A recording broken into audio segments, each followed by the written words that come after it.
आदरणीय रामविलास पासवान जी दो बार बिहार बचाओ यात्रा पर मौजूदा नीतीश सरकार के खिलाफ ही वो इस यात्रा पर निकले थे। कोई लाठी चलेगी तो सबसे पहले उस लाठी को मैं अपने ऊपर लूँगा। हवा महल में अपने बैठ के इसकी समीक्षा की बात करते हैं। भाई समीक्षा आप करेंगे कैसे जब तक जानकारी आपके पास नहीं होगी।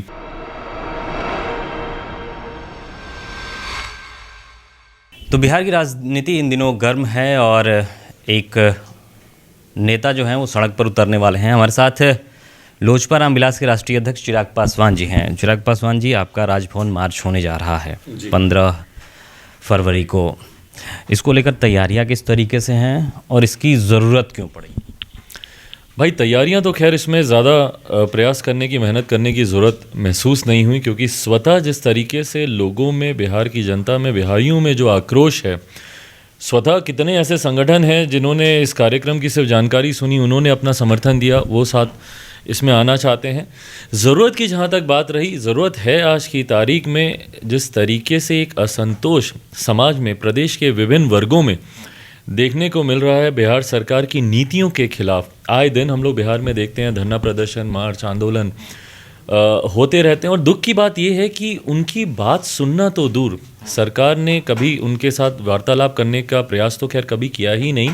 दुख की बात यह है कि जब वो अपनी उचित मांगों को लेकर सड़क पर उतरते हैं तो जिस तरीके से उनके ऊपर लाठियां चलाई जाती हैं, उन्हें बर्बरता से उन्हें पीटा जाता है, उन्हें मारा जाता है। छात्र हों, महिलाएं हों, युवा हों, अभ्यर्थी हों, विभिन्न ऐसे वर्ग के लोग हैं जो अपनी मांगों को लेकर जब जब सड़क पर उतरे। आरआरबी एनटीपीसी के छात्र भाई केंद्र सरकार के प्रति अपनी मांगों को रखने के लिए वो उतरे थे, पर बिहार पुलिस ने जिस तरीके से, या बिहार के गृह मंत्री जो हमारे प्रदेश के मुख्यमंत्री भी हैं, उनके आदेश पर जिस तरीके से उन्हें बर्बरता से पीटा गया, तो इन तमाम विषयों को लेकर और जिस तरीके से हाल फिलहाल में बिहार में अपराध बढ़ा है, आपराधिक घटनाएं बढ़ी हैं, हत्या हो, अपहरण हो, लूटमार हो, डकैती हो। भाई बाखड़गंज जैसी घटना जहाँ पे दिन में आपके लिए कंधे से कंधा टकराए बिना चलना मुश्किल होता है, वहाँ पर 14 करोड़ की लूट करके लोग भाग जाते हैं।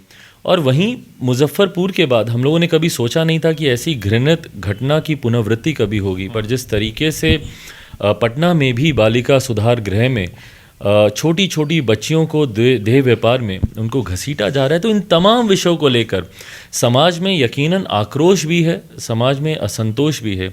तो उसको लेकर हम लोग बिहार बचाओ मार्च जेपी गोलंबर से हम लोग राजभवन तक हम लोग मार्च करेंगे। इससे पहले भी मेरे नेता, मेरे पिता आदरणीय रामविलास पासवान जी दो बार बिहार बचाओ यात्रा पर मौजूदा नीतीश सरकार के खिलाफ ही वो इस यात्रा पर निकले थे।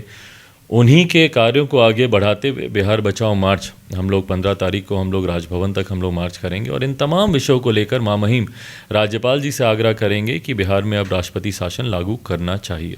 मैं यही अभी पूछने वाला था, क्योंकि मुझे जहाँ तक याद है या मैं जहाँ तक देख पा रहा हूँ, ये आपका पहला इस तरीके से मार्च होगा जब आप लीड करेंगे, जब आप सब, जैसे आपने कहा कि अभी जो भी सड़क पर उतर रहे हैं उन पर लाठियाँ बरस रही हैं, क्या आप भी लाठी खाने के लिए तैयार? भाई पूरी तरीके से खाने के लिए तैयार हूँ। बार बार मैंने इस बात को कहा है कि शेर का बेटा हूँ, रामविलास पासवान का बेटा हूँ, डरता तो नहीं हूँ किसी भी चीज़ से, और अपने मैंने कार्यकर्ताओं को भी इस बात का विश्वास दिलाया है कि अगर कोई लाठी चलेगी तो सबसे पहले उस लाठी को मैं अपने ऊपर लूँगा। और ये सिर्फ कहने के लिए नहीं है, हकीकत में फ्रंट से लीड करना चाहता हूँ और करता हूँ, और मौजूदा सरकार को ये बताना चाहता हूँ कि आज का युवा ना लाठी खाने से डरता है, ना जेल जाने से डरता है, पर अपने अधिकारों को वो लेना बखूबी जानता है। आप नहीं देंगे तो आपसे छीन लेंगे, इतनी हिम्मत ज़रूर हम लोग रखते हैं। अच्छा, तो फिर इस मुहिम में जब, क्योंकि आप कह रहे हैं कि जनता में आक्रोश है, विपक्ष भी कह रहा है कि जनता में आक्रोश है, फिर इसको लेकर एक मंच क्यों नहीं तैयार हो पा रहा है कि विपक्ष भी आपके साथ है और इस तरीके से एक बड़ी मुहिम चलाई जाए? यहाँ पर कोशिश इस तरीके से आपने की कभी? भाई इस बात को लेकर गाहे बगाहे कोशिश तो ज़रूर होती है, बट वो कोशिश अंजाम तक पहुँचे इतना इंतज़ार मैं नहीं कर सकता हूँ। भाई मेरे युवा आज बदहाली की ज़िंदगी जी रहे हैं, बिहार की जनता आज परेशान है, और मैं इंतज़ार करूं कि एक मंच बने तब मैं इसका आगाज़ करूं। वो उतना धैर्य, उतना सब्र मुझ में नहीं है, मुझे लगता है प्रदेश की जनता में भी नहीं है। प्रदेश की जनता में नहीं है, और इसलिए अच्छा, अभी आप लगातार यात्रा भी पिछले बार आपने की, और अभी जिस तरीके से जो अपराध आपराधिक घटनाओं की आप जिक्र कर रहे हैं, अभी आप रोहतास गए, बेतिया गए, समस्तीपुर गए, शराबबंदी को लेकर जिस तरीके से माखौल उड़ रहा है, पूरी तरीके से ये फेल बताया जा रहा है, इसको किस तरीके से देखते हैं? क्या ये भी मुहिम का हिस्सा? जी बिल्कुल भाई, और दुख इस बात का है जहरीली शराब से आए दिन मौतें हो रही हैं। हम लोग चंपारण गए, गोपालगंज गए, मुजफ्फरपुर गए, वैशाली गए, छपरा हम लोग गए, नालंदा मुख्यमंत्री जी का गृह जिला वहाँ पे हम लोग गए, बक्सर हम लोग गए, जहाँ पे भी जहरीली शराब से। दुख इस बात का है कि मुख्यमंत्री बंद कमरे में हवा महल में अपने बैठ के इसकी समीक्षा की बात करते हैं। भाई समीक्षा आप करेंगे कैसे जब तक जानकारी आपके पास नहीं होगी? तथ्य आपको कहाँ से मिलेंगे जब तक आप मृतक परिवार से आप नहीं मिलेंगे, जब तक आप जाएंगे नहीं, पीड़ित परिवारों से आप मिलेंगे नहीं। वो आपको बताता है कि भैया कैसे जहरीली शराब आई। हमको तो कितने लोगों ने जाके फैक्ट्रीज दिखाई हैं जहाँ पे जहरीली शराब का निर्माण होने लगा है। तो कहीं ना कहीं सरकार की जो चुप्पी है इस विषय पर, ये दर्शाती है कि संरक्षण प्राप्त है ऐसे गिरोह को जो जहरीली शराब का निर्माण, और भाई अब तो ये निर्माण जिले तक सीमित नहीं रह गया, पंचायतों तक पहुंच गया। पंचायतों में छोटे छोटे यूनिट्स बन गए हैं जो जहरीली शराब का निर्माण करते हैं। आयात करने वाले तस्करों, पैरेलल एक अर्थव्यवस्था, भाई पैरेलल इकोनॉमी इन्होंने खड़ी कर दी है पूरी तरीके से। सिंडिकेट के माध्यम से एक पैरेलल इकोनॉमी बिहार में खड़ी हो गई है। पहले तो खैर जब शराबबंदी कानून नहीं था तो जो राजस्व केंद्र सरकार को आता था, पर आज की तारीख में ये जो पैरेलल इकोनॉमी का पैसा है ये किस राजनीतिक दल को जाता है या किस नेता की जेब में जाता है, ये तो खैर जांच का विषय है, आने वाला समय ही इसको बताएगा। बट पैरेलल इकोनॉमी खड़ी हो गई है। कौन भाई आज की तारीख में हर व्यक्ति, हर बिहारी ये जानता है कि होम डिलीवरी हो रही है शराब की, मेरे मुख्यमंत्री नीतीश कुमार जी को छोड़कर बाकी हर कोई ये जानता है। तो अगर पहले से ज़्यादा शराब की बिक्री हुई है तो उसका पैसा कहाँ जा रहा है? उन तस्करों को संरक्षण कौन दे रहा है? उन गिरोह को संरक्षण कौन दे रहा है जो जहरीली शराब बना रहे हैं? ये सब तो जांच का विषय है ना। जांच। आखिरी सवाल, एमएलसी चुनाव भी है, कितने तैयार हैं? भाई मैं तो तैयार ही हूँ, मैं तो हर चुनाव के लिए तैयार रहता हूँ। जैसा मैंने कहा कि बिहार के इश्यूज़ को लेकर, जो बिहार के ज्वलन मुद्दे हैं उसको लेकर निरंतरता में सरकार को आईना दिखाने का काम अगर आज की तारीख में कोई एक पार्टी मजबूती से कर रही है तो मुझे लगता है वो लोक जनशक्ति पार्टी रामविलास है। आगामी एमएलसी के चुनाव में भी हम लोग मजबूती से तमाम उस सीट पर हम लोग अपने प्रत्याशी उतारेंगे जहाँ पे हमारा कैडर मजबूत है, हमारी पार्टी का जनाधार जहाँ पे मजबूत है। और पिछले विधानसभा के चुनाव के परिणाम मुख्यमंत्री नीतीश कुमार जी और उनकी पार्टी देख ही चुकी है। मुझे खुशी होती है जब जब उनके नेता, जनता दल यूनाइटेड के नेता मेरा प्रोत्साहन करते हैं, जब जब वो कहते हैं कि चिराग की वजह से हम लोग तीसरे नंबर की पार्टी बने, चिराग की वजह से हमारी पार्टी की हार हुई।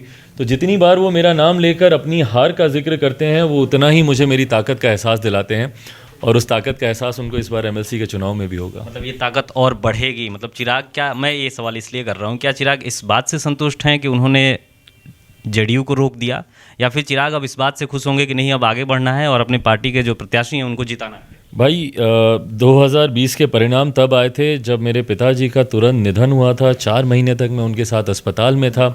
अपनी नीति, अपने विचारों को लेकर मैं जनता के बीच जा ही नहीं पाया था।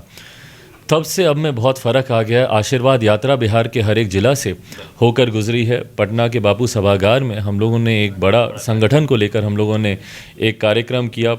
पटना एयरपोर्ट से लेकर हाजीपुर तक जिस तरीके से हम लोग का जन समर्थन लोगों का हमको मिला, तो उसके बाद तब से अभी तक गंगा से बहुत पानी बह चुका है। तो यकीनन ताकत और बहुत बड़ी है। जनाधार ने मुझे और बहुत मजबूती दी है।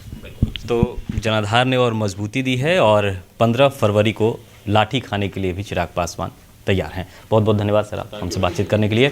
तो इस तरीके से 15 मार्च को जो मार्च होगा, इस मार्च में लीड करेंगे चिराग पासवान, और अगर लाठियाँ भी बरसाई जाती हैं, अगर लाठियाँ भी चलती हैं, तो उसको सबसे पहले चिराग पासवान ही अपने पीठ पर कह लीजिए, जहाँ कर लीजिए, वो सबसे पहले आगे रहेंगे और उसी को खाने को तैयार है, क्योंकि अपने संगठन के लिए हर स्थिति में तैयार हैं चिराग पासवान। कैमरा पर्सन अमित के साथ अविनाश पांडे, DTV भारत।